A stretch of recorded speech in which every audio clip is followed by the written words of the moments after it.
Assalamualaikum warahmatullahi wabarakatuh. Perkenalkan, saya Mutiara Yundesya dengan NIM 2031101138 dari kelas 1A D3 Keperawatan Padang, Poltekkes Kemenkes RI Padang. Pada kesempatan kali ini, saya akan membuat sebuah video singkat tentang sistem reproduksi dan sistem sensoris. Check it out. Baiklah, yang pertama kita masuk pada sistem reproduksi. Sistem reproduksi atau sistem genital adalah sistem organ seks dalam organisme yang bekerja sama untuk tujuan reproduksi seksual atau melahirkan keturunan. Sistem reproduksi dibagi menjadi dua, yaitu sistem reproduksi pria dan wanita. Berikut penjelasannya.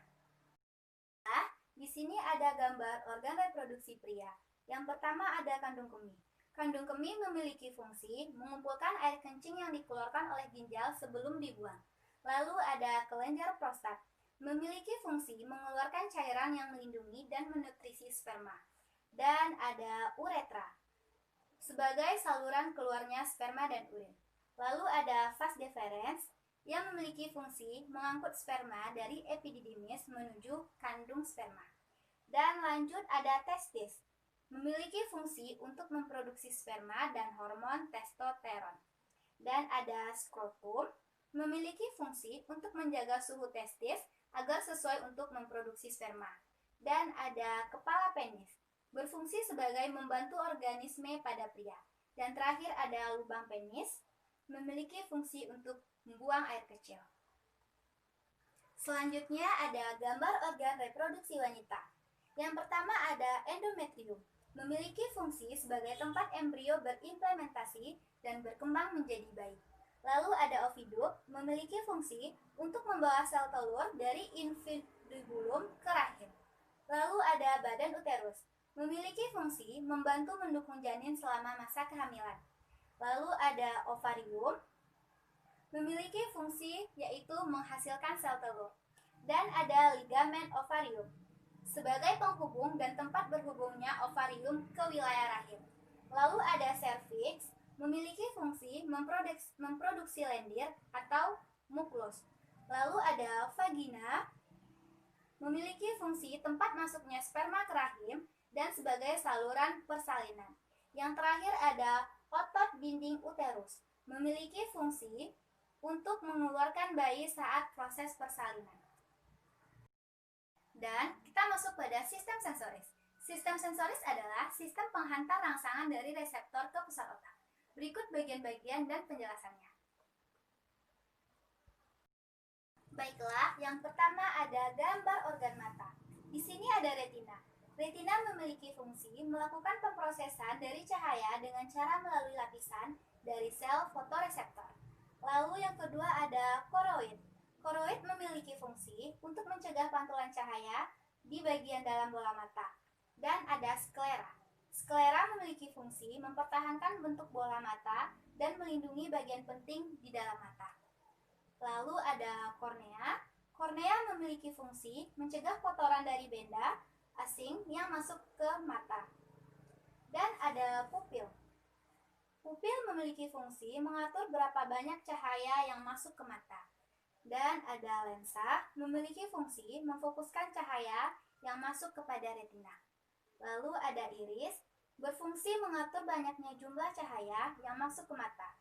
Dan ada jasad siliari, berfungsi menjaga agar lensa tetap pada tempatnya.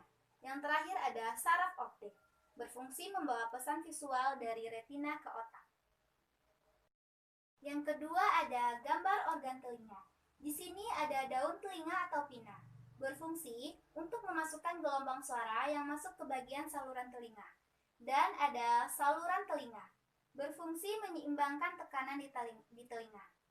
Dan ada tabung eustachius, berfungsi melindungi telinga. Lalu ada koklea, berfungsi sebagai mengubah bunyi dari getaran mekanis menjadi sinyal yang dikirimkan ke otak melalui saraf auditori. Lalu ada gendang telinga, berfungsi mendeteksi getaran gelombang suara yang masuk. Dan ada tulang-tulang pendengaran, berfungsi sebagai penangkap getaran dari gendang telinga. Yang terakhir ada kanal setengah lingkaran, berfungsi menyeimbangkan tubuh, memusatkan getaran ke rumah siput. Yang ketiga ada gambar organ bagian hidung. Yang pertama ada tulang hidung, berfungsi melindungi hidung dari benturan kecil.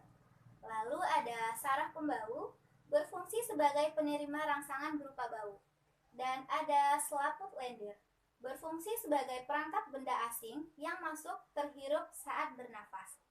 Lalu ada saraf pembau ke otak, berfungsi sebagai penerima dan melanjutkan bau ke otak. Yang terakhir ada silia atau rambut hidung, berfungsi untuk menyaring udara yang masuk ke hidung. Yang keempat atau yang terakhir, gambar organ lidah. Yang pertama ada ujung lidah, berfungsi untuk merasakan manis. Lalu ada celah lidah, berfungsi untuk merasakan apa yang ada di dalam mulut. Lalu ada celah ujung, berfungsi untuk mengidentifikasi dari bentuk benda. Dan ada jendela buntu. Fungsinya mencampur ludah dengan makanan sehingga menjadi lunak dan mudah untuk dikunyah. Dan ada amanda langit-langit tenggorokan, berfungsi untuk mencegah infeksi. Lalu ada amanda lidah atau tongsil, berfungsi memproduksi sel-sel limfosit. Yang terakhir ada katup pangkal tenggorokan, fungsinya untuk menutupi laring saat kita sedang makan.